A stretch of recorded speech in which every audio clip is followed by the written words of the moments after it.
I'm David Lee, and you're watching PackSafe Live.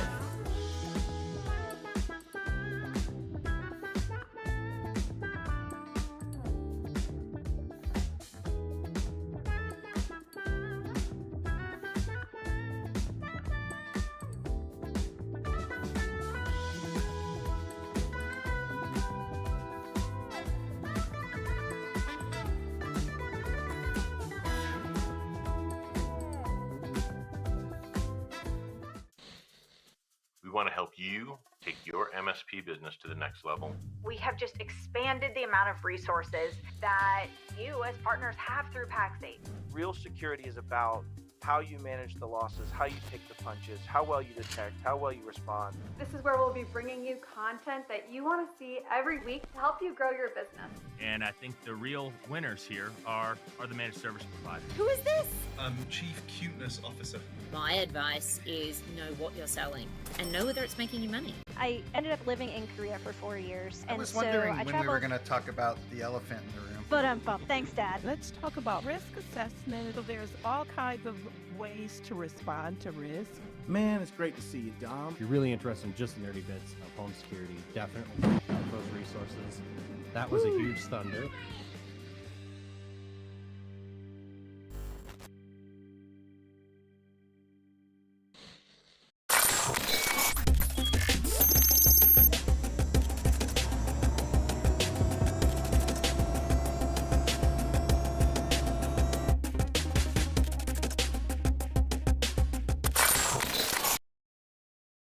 What's up, everyone? Happy Friday, and welcome to The Game on PackSafe Live, the show where we talk about all of the cybersecurity shenanigans you need to be aware for the last week.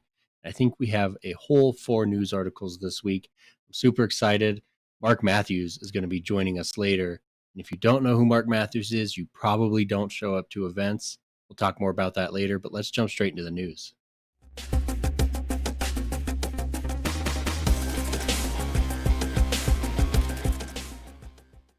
What's up, Dom? What's happening? You know, man, so before we get to the news, let's talk about this event we attended, though, this week. So that was really cool, and it deserves a little bit of sunshine. And I surprised you with this one. Sure. I forgot to talk about it before the show. But we went to Community Minds. I just want to say, like, they did a fantastic job putting that together. Like, we don't get to go to many events. It's literally just workshops and panels. There's so much learning.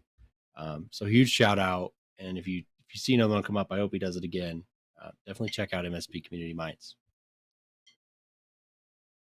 Yeah, for sure. You and I, Dom, played a game called the MSP's Worst Day. And this game will be available for MSPs. It's a fantastic tabletop exercise to get hearts and minds bought into cybersecurity through the lens of an event that happened to me and to Robert Chaffee and to a few others that participated in making this game. And it walks MSPs through this real challenge of trying to restore all of the assets of a client base after they've all been ransomed, and what that looks like on a day-to-day decision-making process where you're having to say no to some of your favorite clients because you're saying yes to someone else. And it's a fun game, I suppose. I don't know if people that walked out of the room would agree. Fun being defining. Yeah. It is valuable, though. It's very valuable. For sure. Valuable. That's for sure. We could say valuable, maybe not per se fun. Well, let's get into the news. We've got, I'd just like to keep people's mind on these supply chain type repository challenges, right? PowerShell Gallery from Microsoft was having lax policies for package management on Microsoft's PowerShell Gallery code repository, allowed threat actors to perform type squatting type things. Aquasec's Nautilus team discovered that users can submit to the PowerShell Gallery packages with very similar names to existing repos and actually typo squat and catch people, which, to Dom, typo squatting is not anything new, right? Like that's like IGN homograph attacks on domains, super old and one. all of those things. Yeah. But a third flaw exposed, right? First, hidden packages that we see, this typo squatting, and then a third flaw has the ability to expose unlisted packages and modules on the platform, which are normally not indexed, which means now I can't search for it, but I can actually list it, which means what? Brute forcing. I now can potentially brute force those packages and get to those things.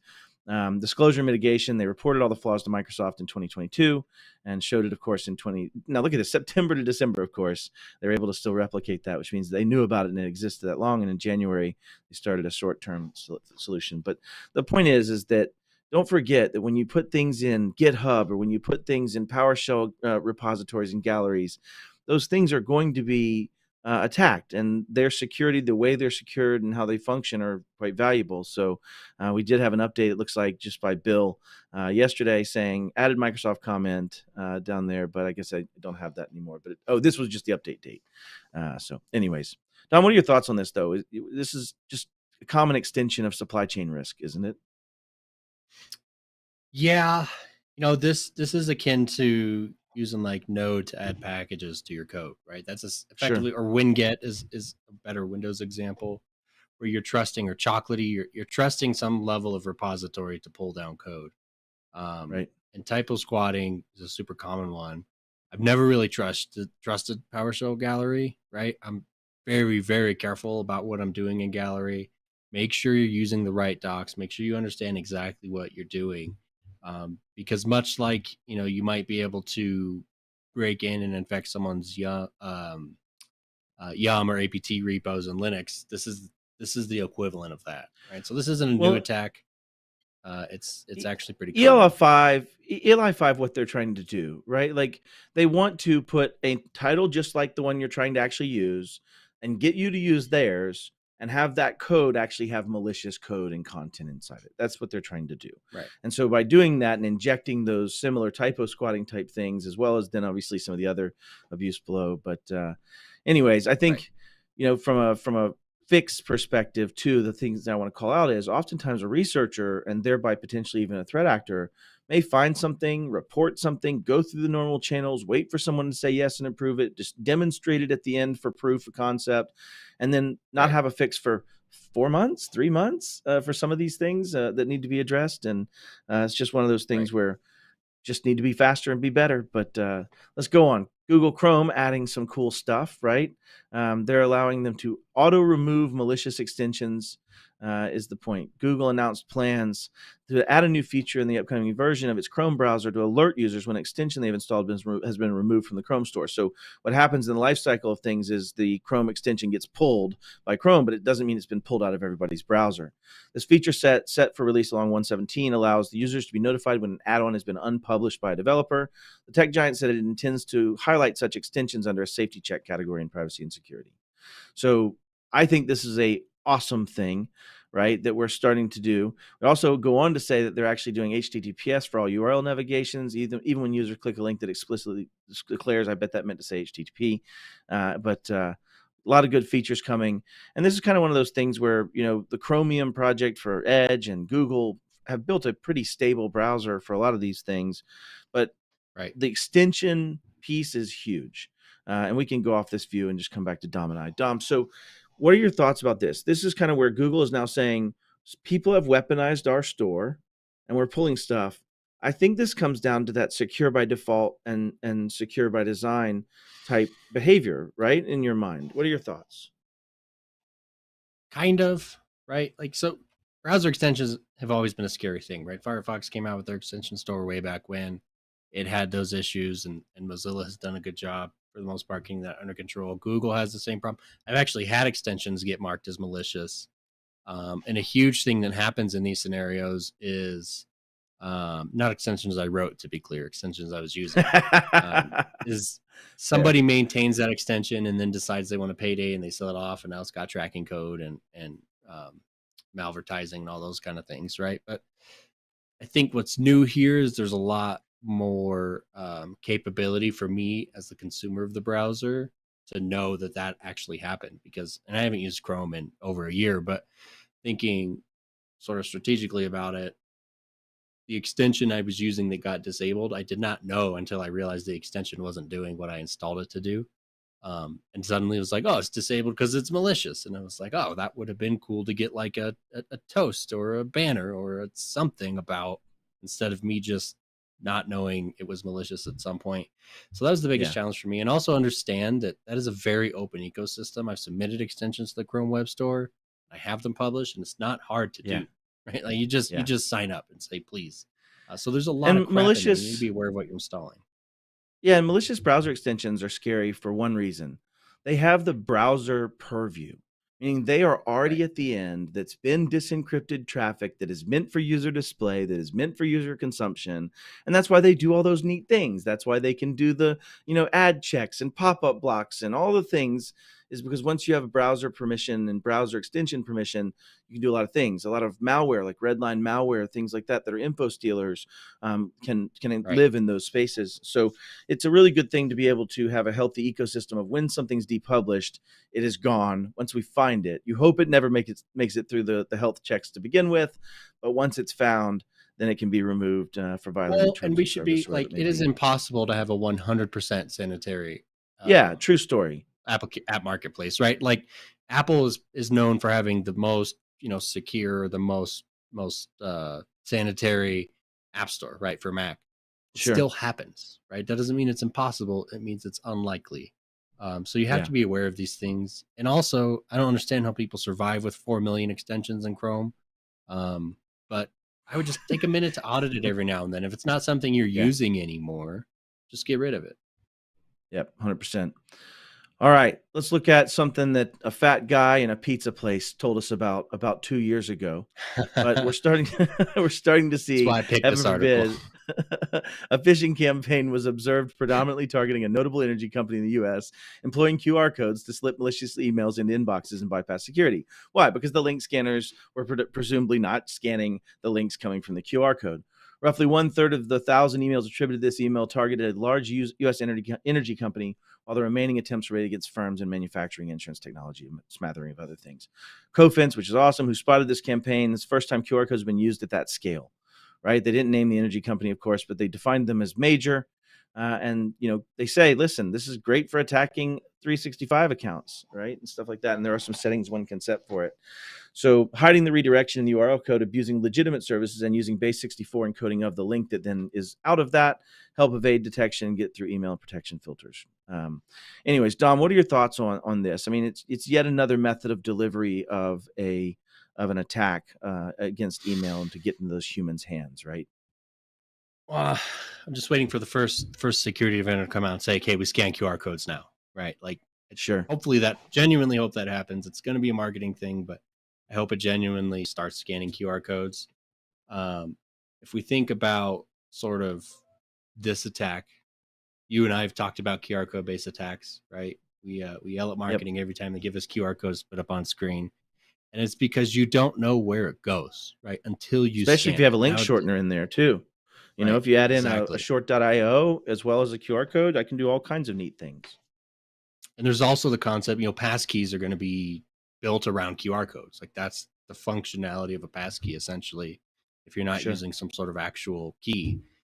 So if you think about that, right, if I can present some imitation UI of a passkey and get you to give me your password that way. So there's a lot of creative, net new green space opportunity for threat actors in the QR code space.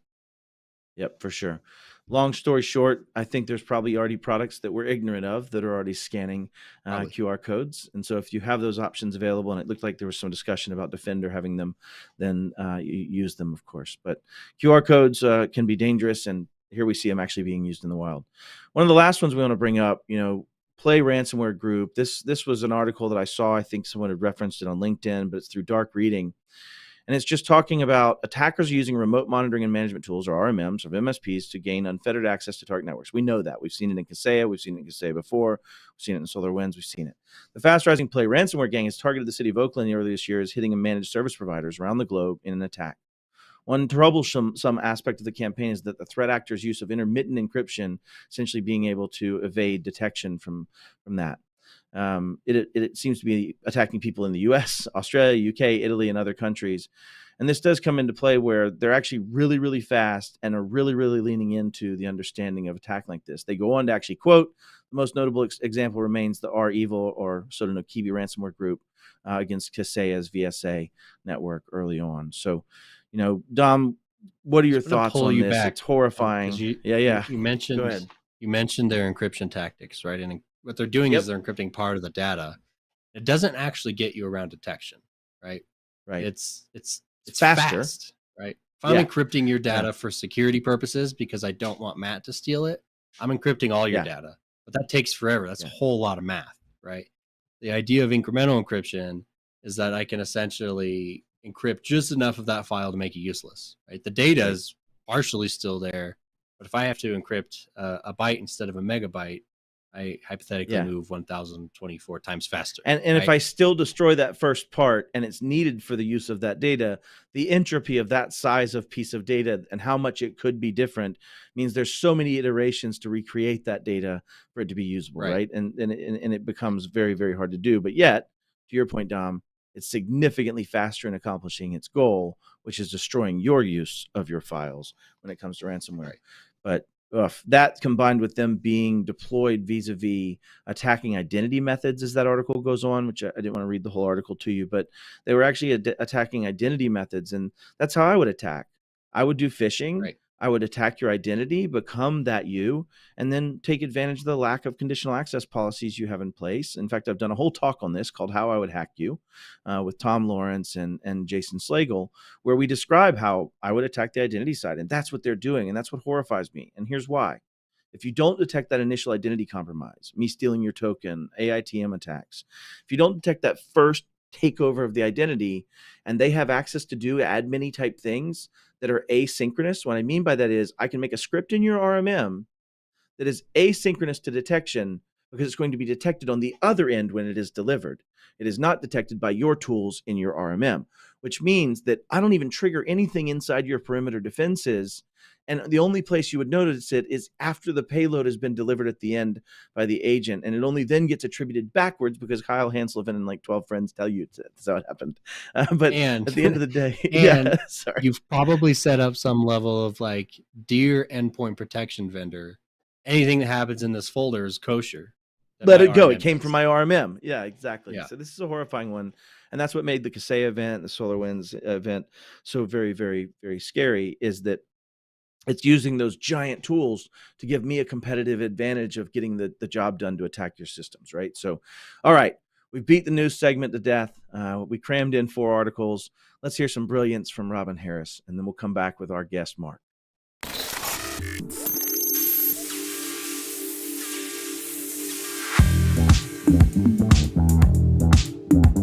Hello, I am continuing my coverage on AI, and I am making my case for AI governance. It's a thing. We need to put this in place sooner rather than later. And in this episode, we are going to talk about intellectual property and protecting your company from unintended consequences. We really don't have the laws in place to really address how this new technology is changing things. And so there is a risk of copyright infringement, and companies can be exposing their intellectual property without even realizing it. Now, the data that AI is trained on, where does it come from? Where does that data come from? Whose data is it? Was it data that was licensed to the public? Anybody could do anything with it? Or is it just data that's on the internet? So meaning, they could be scraping the data from different company pages, copyrighted articles, copyrighted music, this type of thing, and then using it to create their responses and their derivative products, right? We need to think about is ChatGPT is wonderful, but you don't want to put your data into ChatGPT. You want to ask questions and get data out, but you don't want to expose your data to becoming part of the data set that now everybody can dip into. You want to protect your brilliance. You want to protect your company's intellectual property. Another example, during the Senate hearing, when they were looking at AI, one of the senators was talking about, she asked ChatGPT to write a song from Garth Brooks. She was from Nashville. And she wanted a song like XXX, whatever the song was. And so the data that she came back with it was evident that what ChatGPT did was went and took Garth Brooks' song and it reworked it a little bit. So it took his intellectual property, his copyrighted data, and it created a derivative work. So that raised her eyebrow because she says, did Garth Brooks get compensated for that? And the answer to that is no. So what we want to be careful of is when we are doing things, we need to be careful that we are not actually inadvertently participating in copyright infringement when we're getting data. And we don't want to expose ourselves to copyright infringement of our data. So we are going to have to be a little more conscious of the integrity of the data, who owns the data, where did it come from? Are we doing what we need to do to protect our intellectual property and the intellectual property of others? We can see more things coming down the line from, laws and regulations globally that are going to attempt to answer some of those questions. But right now, while we don't have those answers, we're going to have to do our due diligence to protect ourselves.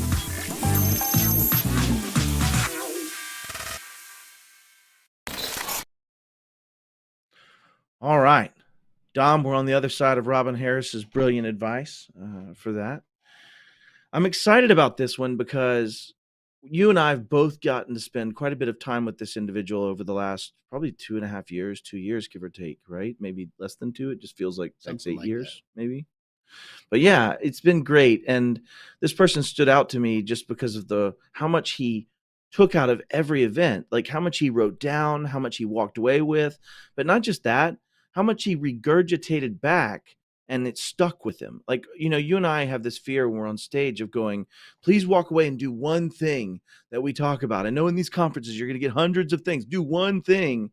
And yet here we have an individual that has probably just been the most impressive about taking these things and having them in their future and making sure they understands that he took them away as tasks, So, I mean, how many people do we run into at a show and start talking to and they pull out a notebook?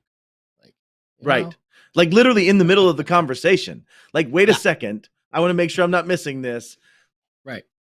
Yeah, it's fantastic. That stood out to me massively. Let's go ahead and let Mark introduce himself. We got a nice video from when he was at one of our conferences and sat down, and then we'll bring him on and we'll have some good conversations. I have lost count. If it was in Denver and I got an invite, I was there. So I'd say at least probably 5 or 10 of them. And I go because when I first came on with this company with Loud Technology, I was trying to figure out like the methods of getting it bigger. And I reached out to my PAX8 channel account manager. And he said, well, it's a shame we're not having them right now, but these boot camps would be perfect. That's just what you're looking for. And I had to do them virtually for a long time. And then when I finally came and started learning stuff, the value that I get is from other business leaders and growth strategists that have got any sort of struggle or solution that I'm looking for that they've already worked with and I didn't even think of. That's my biggest simple answer for value. What's unique about PAX8? They've got like incentives for partners and prospects. So in the beginning, they got me with the Uber Eats vouchers for the virtual events. So what that boils down to is they care about customer success and they reward their customers, so to speak. And the other vendors, they don't really have like perks, so to speak. So that was what got me in. And then once I started like meeting some of the individuals and how passionate they are and how much they care about what they're doing, that's a hook for me. I like to work with people that are like that. Instead of just being like a distributor, they are more immersive. They're more involved with their client market. So that's what makes them unique. They understand the value in doing events and getting people connected and tying that emotional aspect into it. And that's what makes them unique. I would recommend PAX8 to other MSPs and for that very reason. because they understand the importance of customer success and being involved with people. So, Mark, I got to ask, did they hand you that giant envelope of cash before you sat down to record, or was that after you sat down to record with the PAX 8 team? We had a payment plan. I love it, man. Welcome to the game, dude. That one. This is so good to have you here, man. You know, I say this jokingly beforehand, but you were a breath of fresh air getting to watch your style of absorption and how much you took away from the security boot camp. I think you went to the pre-security boot camp, the OG security boot camp, and all of those things. But, you know, tell me a little bit more about Loud Technology and what you guys do.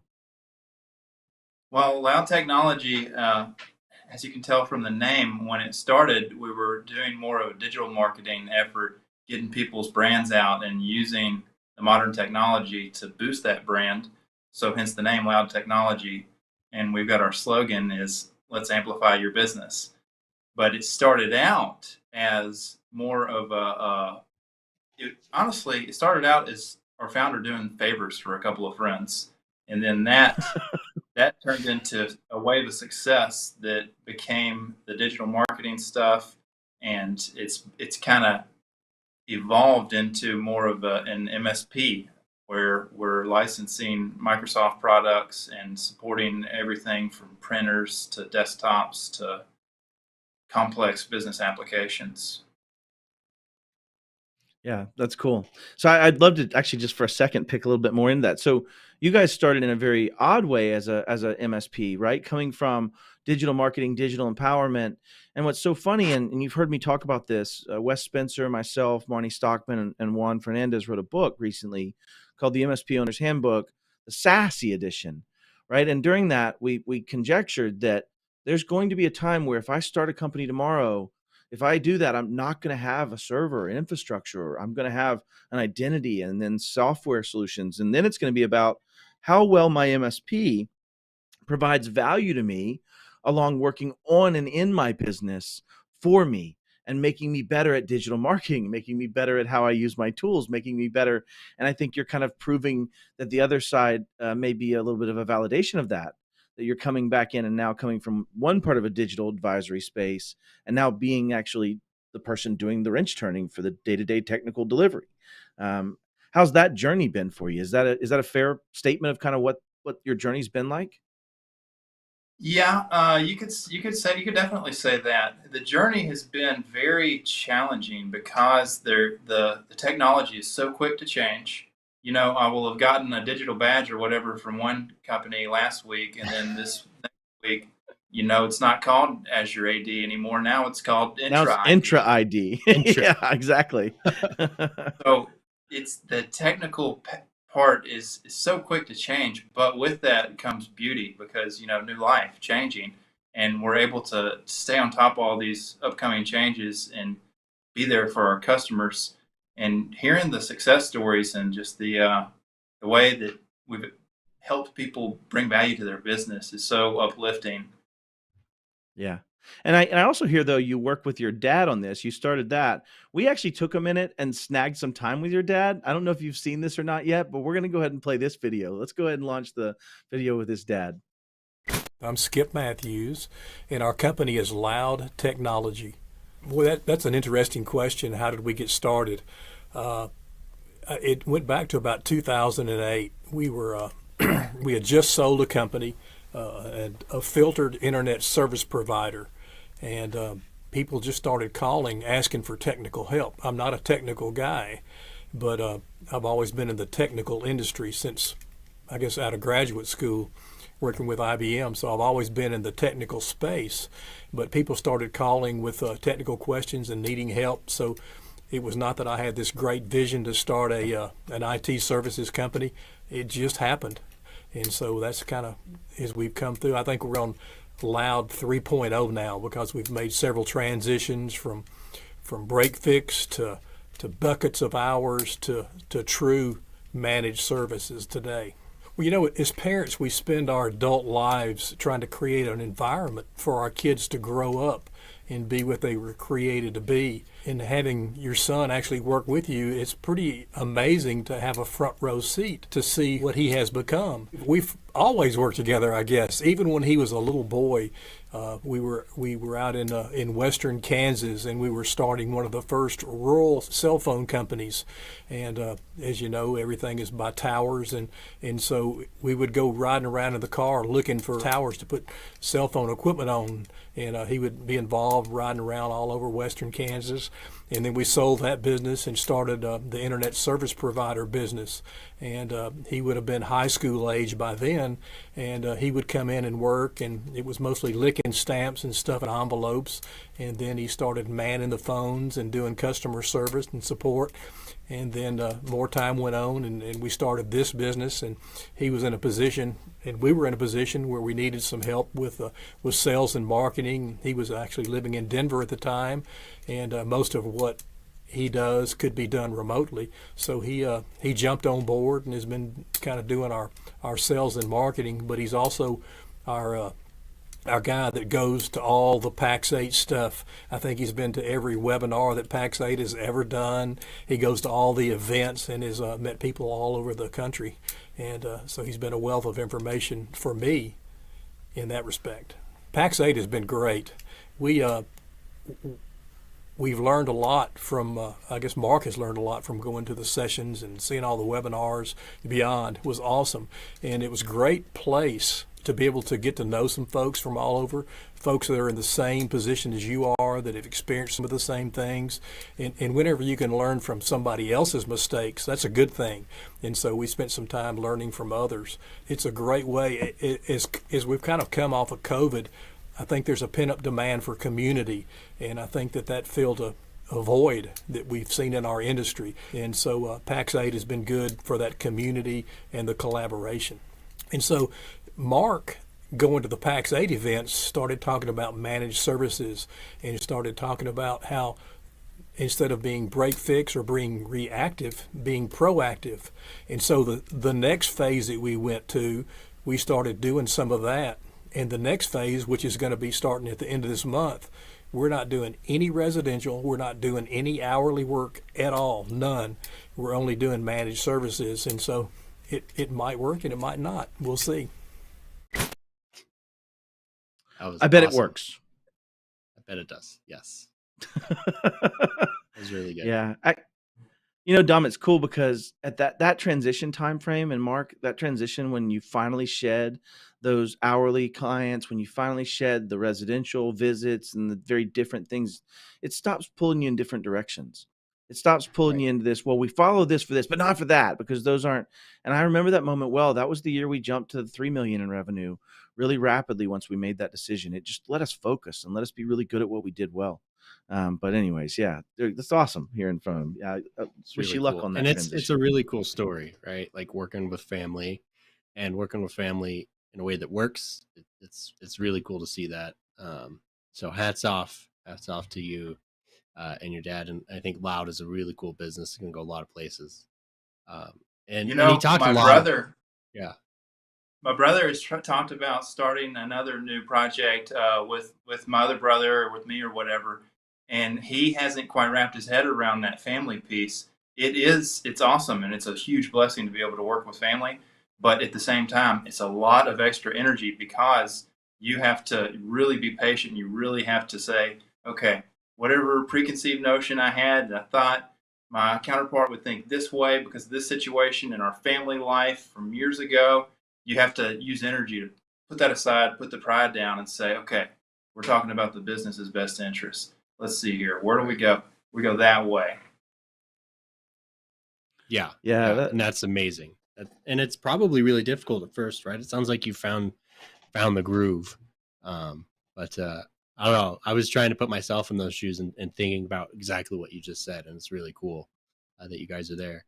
And a lot of Skip's talk was about events and about your attendance to events. We've had several episodes about events, post-event shows and pre-event shows, and bringing on other attendees and just talking about like, what do we get out of it? Because from our perspective, Matt and I get to get up on stage and maybe teach something or interact. And sometimes we sell stuff like anyone else, right? But what we find value out of it happens. Got paid bills. I know. But, I know. Where we really find the value is frankly, like after the show, having a conversation with you and with others and getting real, just genuine information and thoughts. But what do you get out of shows, and why do you love going so much? Okay, that's a great question, but that's exceedingly easy for me to answer. The reason I go to the boot camps is for the Uber Eats vouchers. Fair. All right. Well, Now- that's the premise of the show. How do you maximize your points? Right. Oh, there's a couple of other reasons that I go. And I mean, secondly, is, I'm a sales professional and I'm always peeping out sales strategies from anybody and everybody. Most importantly, people in my space. So if you're in the MSP space, if you're a vendor, if you're a customer, if you're an MSP, if you're selling to MSPs, I want to know what you're doing and what's going on. So when I go to those events, whoever's at the top of the chain, they're the ones that are sponsoring the events. They're the ones that are having their keynotes and their presentations. I get to see exactly what are they talking about, what are the MSPs' pain points, what's everything from every angle, and how can I leverage that knowledge into my service and my business model. That'd be the second reason. Third reason is obviously new skills. These boot camps are really like dialed in on this one specific thing. And there's usually something that I'm unsure about in that specific thing. And I've already got my list of questions and I'm able to go there and I can, not only can I hit up the panel if I'm lucky enough, I can hit people, at the happy hour, I can hit people at the lunch, at the breakfast, and I can get like really valuable, insightful solutions to whatever it is I'm not sure about at the moment. And I guess that would be most of the reasons that I go to them and that I value them. Yeah, what's funny about that, one of the things that I love the most about it, and I want to bring up a LinkedIn post that you did after one of these events. I think for me, what was the coolest about this is just the thought that you put into it, right? You said, after all, we're all connected. None of us can accomplish anything meaningful alone. Dude, you're preaching to my soul right now on that, right? And you're getting into all of this saying, relationships are the impetus for meaningful accomplishments. Not only did Machine Logic Cybersecurity Summit foster relationship growth, it also fostered education in the fight against cybercrime. And then you gave numbers and stats and you tagged people in it. But the comments that it drove in there were fantastic. The engagement was great, but you broke down stuff for people as to what the value was in that. And I really loved seeing that style of yours, right? Combine that with one more post you did. Let's take a look at this second one as well. And the second one was one where you really broke down a lot of the actual talks that were coming from this in the first point. Now, the subject matter of why do people love this Matt Lee guy, let's ignore that because I don't believe that to be fundamentally true. But I love the fact that you took this time to say, okay, right, is you broke down, like I cried legitimately when I read this one. But I think you have captured so many parts that were there, right? Yeah, we raised 0.6. We raised $200,000 for charity. I have German Shepherds and I've rescued them. If people take that much time, you can pull that down now. I don't want to keep it up. Thanks.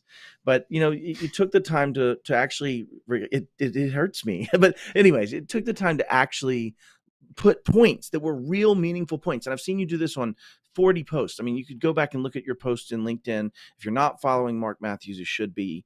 But if you look back, you take the time to actually describe things you took away from something and then regurgitate them on paper. And man, I don't know. Talk to me about that. Where does that come from, brother? Like it was touching and you clearly spent time on it, but yeah, anyways, talk to me about it. Well, one of the things you said was you really break things down for people. And what I heard there was validation. I'm being seen. Because when I first started this job, I'm coming in as a marketing role. My father's wanting to grow this company. The way he words it is, I need help with the marketing. And it was like a light bulb moment for me because I've done marketing in the past and I'd gotten back into dabbling around with what are the new trends and stuff. And I've discovered these marketing courses online that I was getting into. But big picture is it was like an actor getting ready for a role. Everything I did it in role. So if I'm marketing to people and my job is to find more people like them, to provide my solution for, I need to understand them really well. And anytime I talk about Sure. my customer, I'm talking in first person as the customer. So Oh, when that's I'm epic. speaking and when I'm writing my posts and stuff, I'm trying to speak on a level where, hey, we don't know about all this techie stuff. We don't know about this, but we understand emotions and we understand numbers and facts. So how can you tie these things together and give us a simple, concise message that says, hey, technology is valuable. Cybersecurity is not a joke. And then I also Yeah. like to lift people up. So I always try to like find folks that are worth a dang, that I'm comfortable attaching my brand to go and pick out whatever it is that I think they're great at Man. and try to lift them up so that I can boost their brand and boost our cause because we're on the same team. You know, there's it's just something to be said for that last statement, right? Like, lift them up. When we talk about community, we talk about what's so beautiful about this channel and why I love the arguments and the discourse and the conversation and all the things that are part of it is in genuine. There are people out there that just try to lift people up, right? And I think that's just such a good mantra to have. And it kind of comes in that thing is you can't make your crown any brighter by tarnishing theirs, right? And so why not build people up? It's so awesome, man. All right, we're trying to get into some questions around cybersecurity, right? And we're doing this series, or Dom and I are talking about doing a series of bringing on MSPs and asking some of similar questions. So, have you ever been involved in a cyber incident? Like, if you can discuss it, please tell me what happened without really divulging any client information or identifiable information that gets us in trouble. But tell me about the worst cyber incident you've ever been in, brother, and elaborate on it just a bit. Well, this Somebody one asked would in the have been comments, why does Dom not have a stash? And I just want to tackle, I don't think Dom can grow a stash. I think I've watched him try Not that real well. hard one time. So we covered the stash and beard for him on this show. Yeah, sorry, Mark, I didn't mean to interrupt. No, totally. As far as the worst cyber instance goes, I would say on a customer standpoint, it would have been about a year and a half ago. We have a huge client that manages a lot of money, and they got a phishing campaign that the CFO fell for. They said, I think they were spoofing the CEO, pretending to be the CEO. Okay. And they said, we need there's some serious personal information, like everybody's application and their social number or something. And she fell for it and sent it to her CEO, supposedly doing her job, but not doing her job on a cyber secure level. What was the result of that choice? What happened?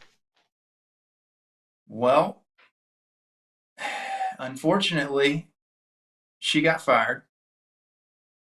But nothing came of the cyber incident and all the data that was leaked. There wasn't any blowback from that. But the biggest piece of it was she got a phishing email from what she thought was her boss. We weren't doing simulations and security training at the time to teach our customers how to avoid this kind of stuff or prevent this kind of stuff. So we both learned a lesson, but fortunately we didn't lose the client, and unfortunately that lady did lose her job.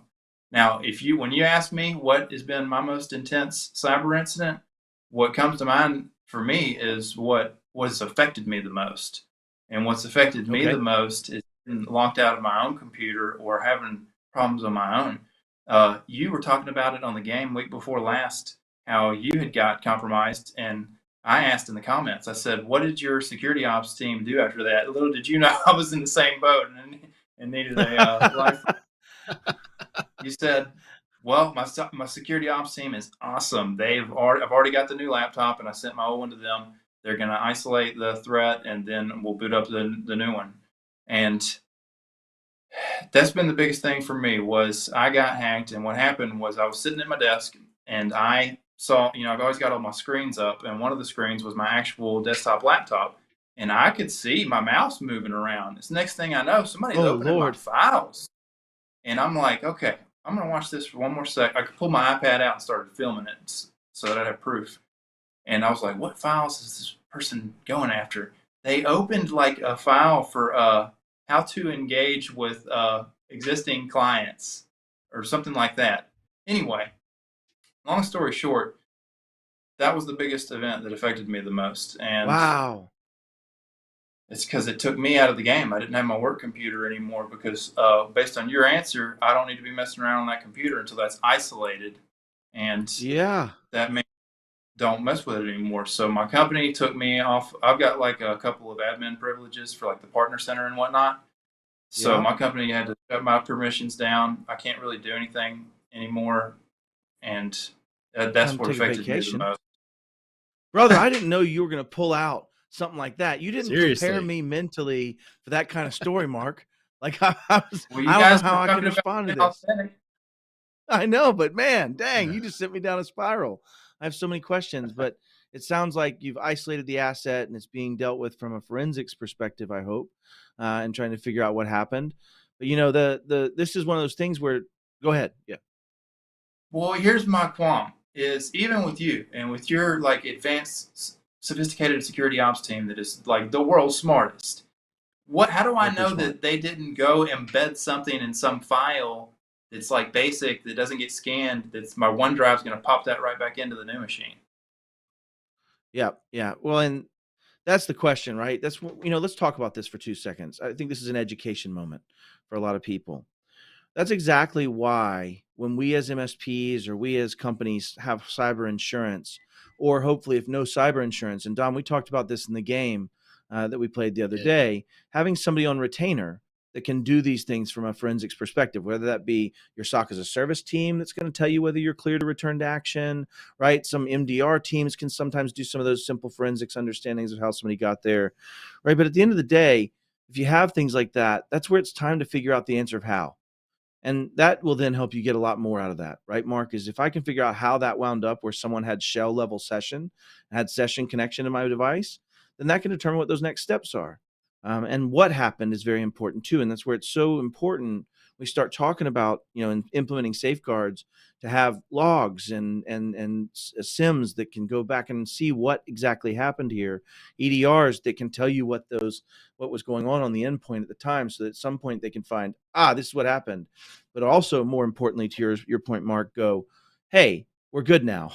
Right? Here's what happened. We know what happened. We've got containment and eradication. And so when you're in an incident, you really want to gain the understanding of what's going on, contain the asset, decide what has happened, and then decide what our next eradication steps are going to be, right? So I didn't mean to get all teachery on this moment, but boy, you gave me just such good cannon fodder for this conversation. That's a scary one, man.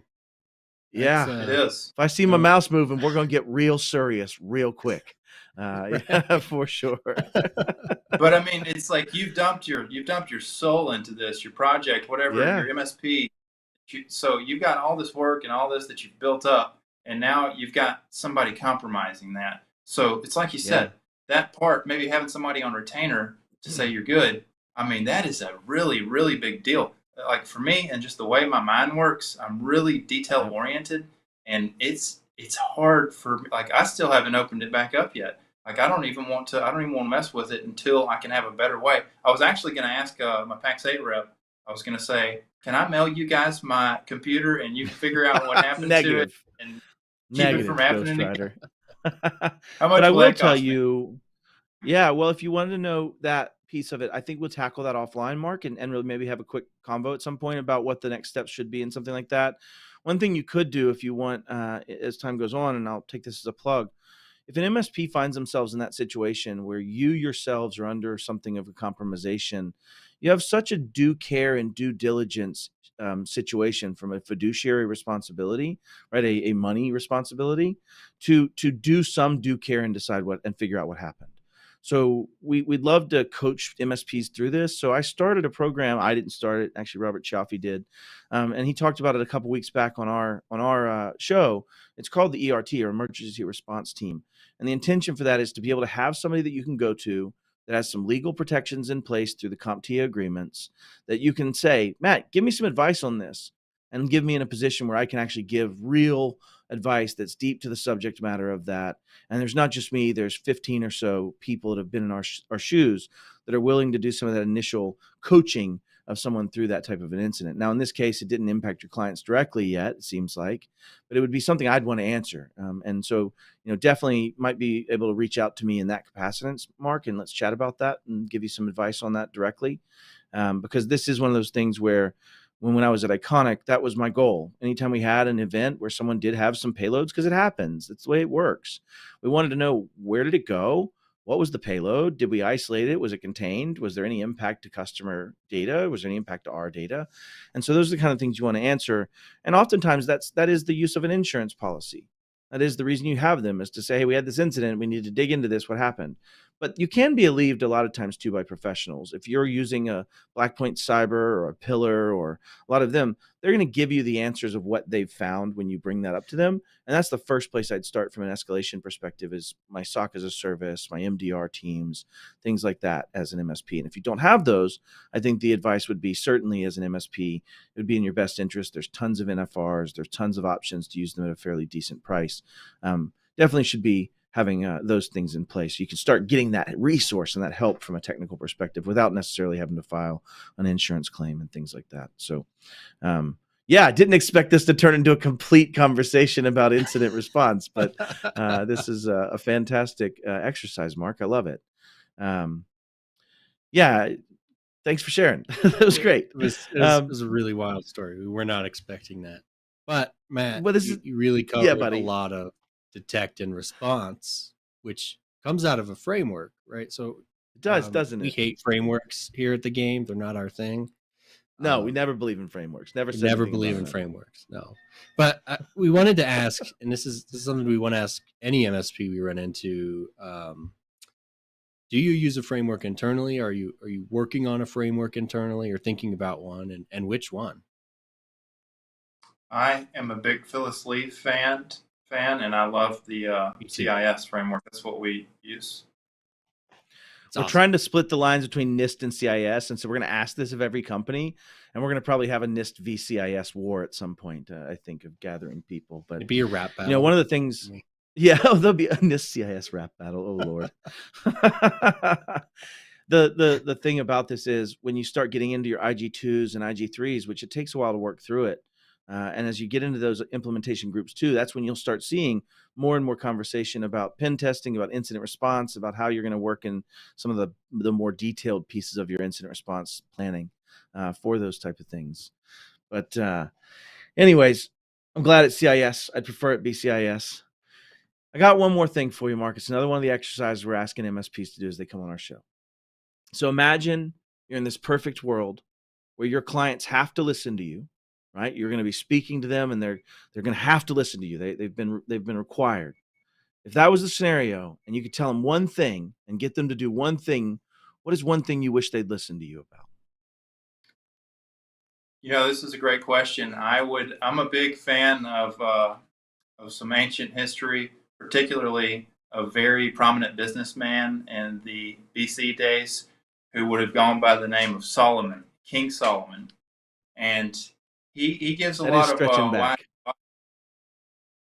and one of the things he says, this is back in Bible times, mind you, and this is what I'd want to say to my Mr. Customer, Mrs. Customer: where there are no oxen, the manger is empty, but from the strength of an ox come abundant harvests.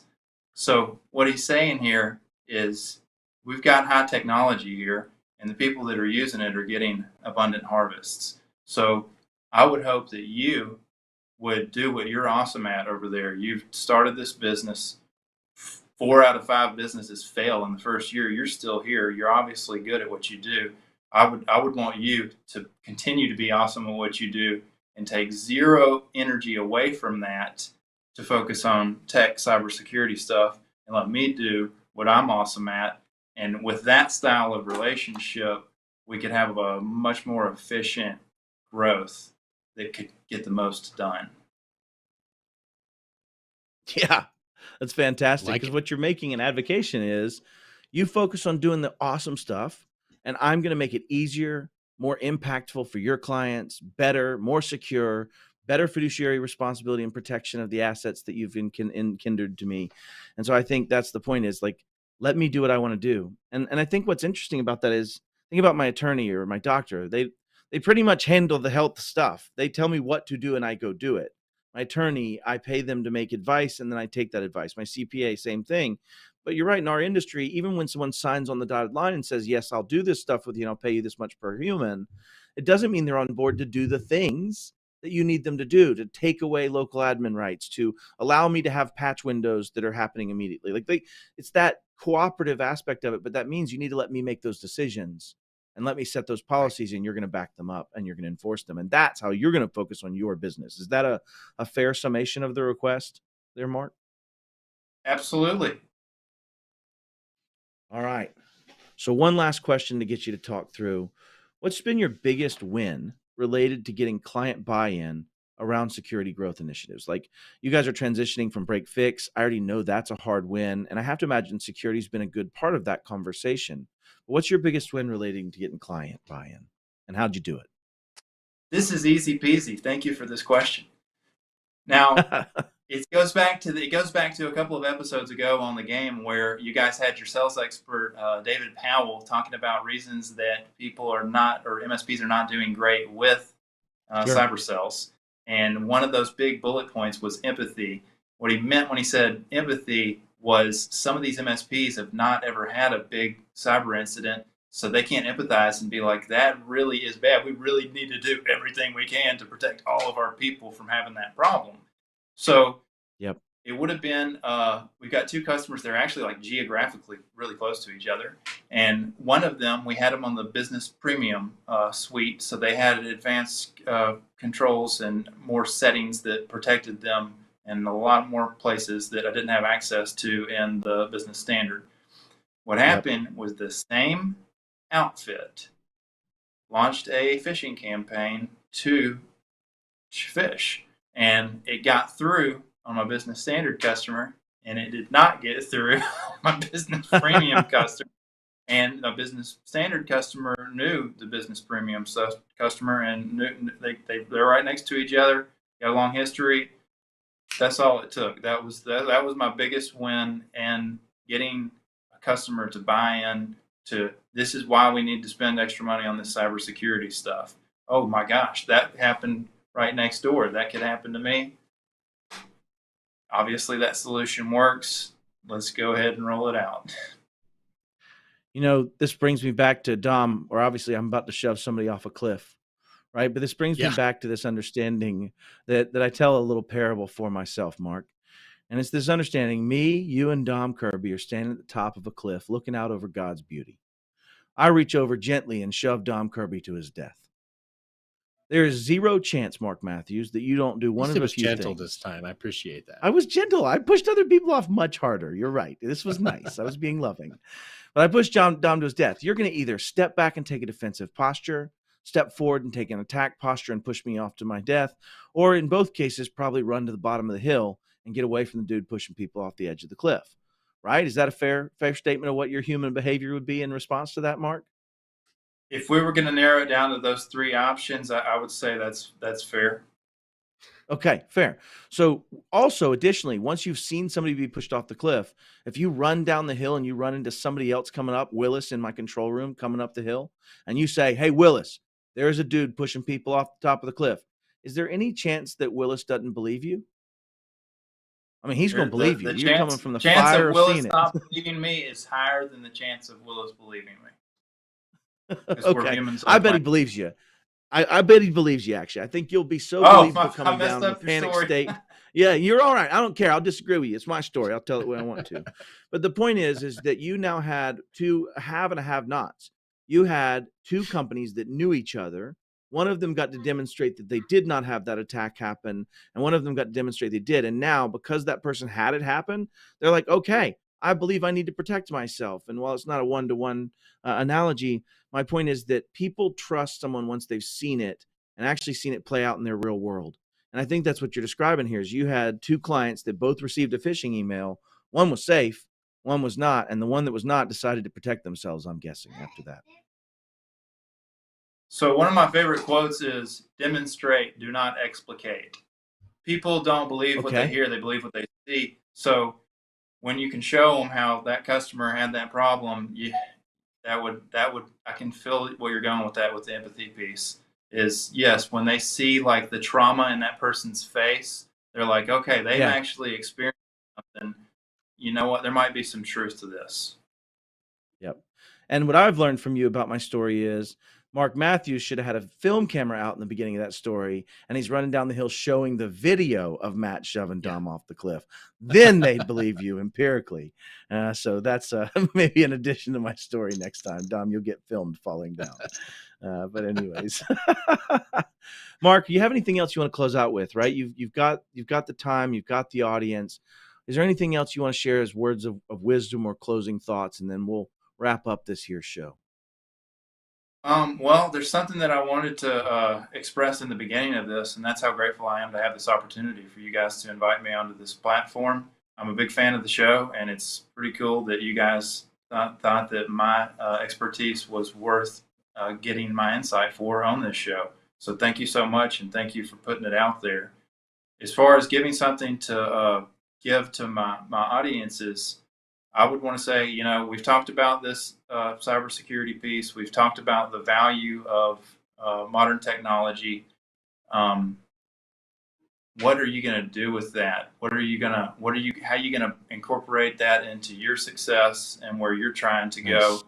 It's not necessarily something that I want to tell them, but I want to influence them and spark that thought process. What can I do with what I heard today? Hearing these weird, wild stories that actually might be really similar to something in my world. Yeah. I couldn't come up with a more brilliant call to action than that, right? And I would only add that when we're talking about going to these conferences, going to these things, be Mark Matthews. Walk away with 30 or 40 things that help you understand something better, that are the things you wish you could be better at. And if you can't accomplish them right away, add them to the Disney drawer. Come back to them, visit them, don't lose them. You're spending all this money to go and learn from and be around peers. Don't waste it. And I think that's the piece I'll leave it with, to say I'm grateful, Mark, for you inspiring me to see that people really were taking things and trying to contextualize them and walk away and use them in building their own organization. So I just want to say thank you to you. Dom, if you want to close us out, I appreciate y'all. Thanks for watching. Yeah. Same. Thanks so much for coming, Mark. It's always a pleasure to hang out and chat with you. And with that is our show for the week. Next week, we have another cool show, another partner joining us from Brandon Martinez from eTop Technology. This really kid's cool dude. Brilliant. Nerds out on LinkedIn all the time about Microsoft Oh, yeah. security. We're going to use so many acronyms. We used no acronyms this time, but we will be using lots of them next week. Yeah. So we're going to talk about Microsoft security next week with Brandon. We're super excited to have him on. Don't forget to like, share, subscribe. Oh, that's 2 weeks. Don't forget to catch all the other Pack State live shows. I'm ready to run a show. So you may get a different show next week. Who knows? No, it's 2 weeks. I'm on dirt bike vacation next week. I'm going to be riding dirt bikes in northern Wisconsin. Yeah. So it's 2 weeks out. 2 weeks. We got Brandon Martinez on the show. Don't forget to like, share, subscribe, comment, all that fun jazz. Boost the algorithm for us. If you caught us on LinkedIn, hopefully we can do this more in the future. Don't forget to catch all the other PAX 8 shows. Don't forget PAX 8 Beyond registration is open, and we will see you in 2 weeks.